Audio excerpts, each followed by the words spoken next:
What is up, gamers? This is Proto, and welcome to another episode of Like or Dislike, where we look at some of the latest games that come out. I give you a synapse on the story, tell you about the controls, the gameplay, my thoughts after putting some time into it, and doing the pros and cons at the end if you're thinking about actually picking up the game.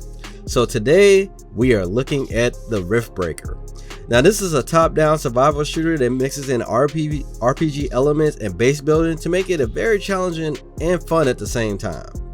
Now, story-wise, you play as a scientist that comes to a planet to set it up for colonization. Now, you have to set up a base and gather resources to build a jump gate back to Earth while exploring and learning the environment. Now, to get around on this planet, you use a mech that can be outfitted with defensive and offensive weapons, abilities, and mods to improve your survival. Now, you can craft, upgrade, and modify your mech and your base by downloading new blueprints, discovering new technologies on this planet, and taking down enemies, getting mods off of them. Now, you have a craft tree that you can research items in real time for your mech, base, and equipment. You have items basically for your mech, your base, and then researching alien technology to come up with new weapons and new defenses. Now, what's cool about this is research happens while you're playing, so you never have to stay in the tree to see the progress move. I know with some games like this, you have to stay in that particular window and let that time go down. You actually just select what you want to research, you put it in queue, and it just counts down. You can actually see it on the top right corner as you're playing. It lets you know what's the next one in queue. And literally, when you run out of things to research, it will tell you there are no things in research queue. So like, hey, okay, now I'll start researching this stuff. So I really like that concept. That to me saves a lot of time. Now, you will have to build facilities to gather resources as well as defend them from local life and the weather elements. Now, this part makes the game very challenging because these happen at random times, affecting different things, which makes you think on the fly. You'll have random weather elements that will mess up your solar panels from gathering energy, or the wind will increase super strong, which will allow you to generate more electricity.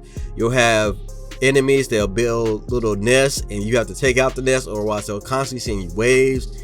Then while you're out researching, you'll have random attacks hit you in your outposts. So it really makes you think on the fly. Now, as you upgrade your base, you will have to fight, like I said, a variety of enemies. Now, these enemies have a good range of attacks, from range attacks to status effects, and even being immune to certain weapons. So you'll have to learn what weapons to work on the fly. Now, what's interesting about this is you can outfit at least 6 different weapons on your mech, a mix of close range, long range, and melee weapons. So it's always good to have a good variety because you don't know what you're going to be fighting. Once you get your main base set up, you're going to start traveling around the planet, and this is when it gets interesting because you'll be going to different biomes on the planet, like I said, to gather resources, find rare resources to build your jump gate back, and set up outposts to help collect more resources, and to gather more data on the planet. Now, each biome has its own difficulties, and you'll learn how to adapt to each one. And you have a good variety of different biomes, from one being very radioactive, to one being of a jungle sense, one being of a volcanic area. And it really lets you learn, like, the way you set up your bases in one biome, you may not be able to do. The way you gather resources in this biome may not be here, so you have to learn how to generate resources and power in this one. And like I said, it really makes you think. Now, graphic wise, the game looks amazing. And it supports ray tracing if your PC supports it. I actually did ray tracing on it and it looked very nice. Did it make a big difference? Not necessarily to me, but if you like to play games for ray tracing, it definitely supports it. Now, I didn't see any major screen tearing or frame rate drops as I played the game, even when I had like probably thousands of enemies hoarding towards my base. The game didn't stutter, frame rate didn't drop, even with the explosions, everything going on. It ran pretty smooth. And all the dialogue is done through voice acting, with you being the scientist and your mech having the voices too. And I kind of like how they talk to each other and the way that they more or less communicate with each other. I thought it was very funny. They have their funny moments. And pretty much all this gameplay you guys seen was captured from my PC on high settings. So that's pretty much the game. So that being said, let's take a look at the pros versus the cons. And starting off with the pros, the first thing we're going to look at is the weapons abilities. I think it's really unique and really nice because they give you a good variety of weapons. Like I said, you have close range weapons, long range weapons, and melee weapons, and you can upgrade to get better weapons. And the fact that you can have 6 different weapons, basically 3 on each arm, it lets you set up how you want to do your setup. So I thought that was really good. And along with your abilities, you have different mods that you can do, make you take more damage, be more maneuverable, make you invisible in some cases. Pretty nice. So with that pro done, the second one we're going to look at is the base building.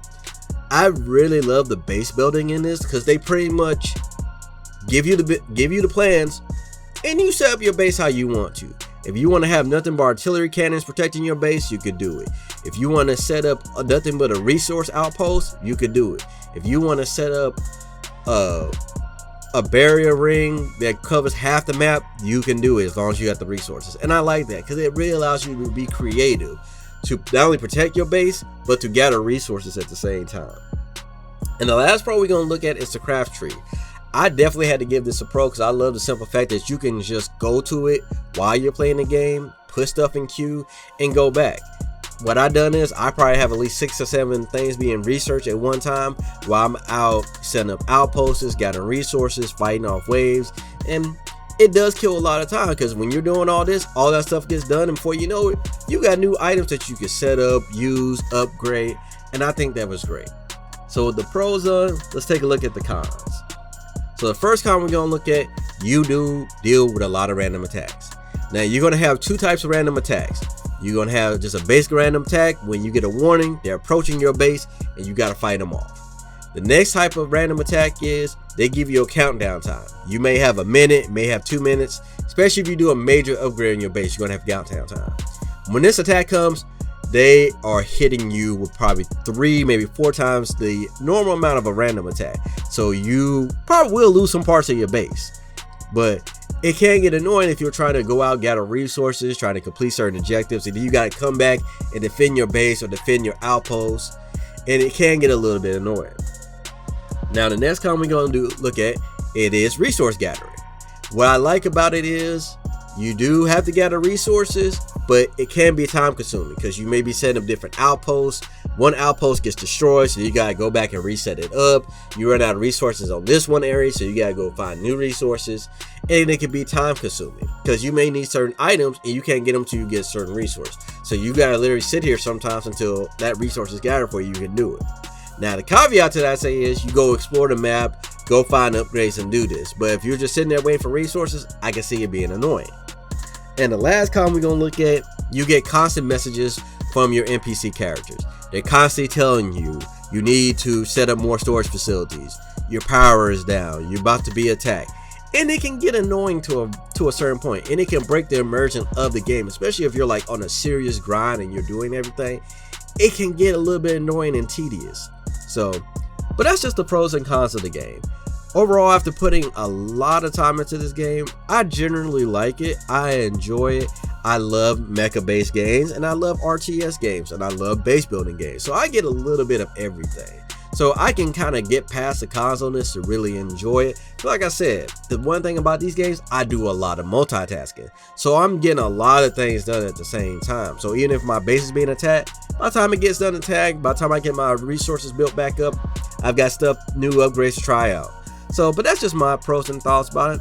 Let me know how you guys feel in the comments below. If you got the game, I definitely want to know what you think about it, what you like, what you don't like. And as always, if you like the video, make sure you hit that like button. Let me know you enjoyed this video. If you got a game you want me to do a review about, hit me up in the comments and let me know. And as always, if you haven't subscribed, make sure you hit that subscribe button. I talk about stuff going on in the gaming and tech world. I do reviews on some of the latest games and tech that come out. I do a top 10 of new games coming out every month and so much more. You make sure to follow me on Twitter and my other social media pages so you can keep up to date with what's going on, or if you want to reach out to me. I love talking about gaming, so don't be afraid to hit me up. You can also catch me streaming on Twitch. I play in a mix of indie, PC, and console games, and VR games now too. So if you want to see me play some of these games in real life, or see me grind through some good games, don't be afraid to hit me up and chat up while I'm playing. But this is Proto, and I'll catch you guys in the next video.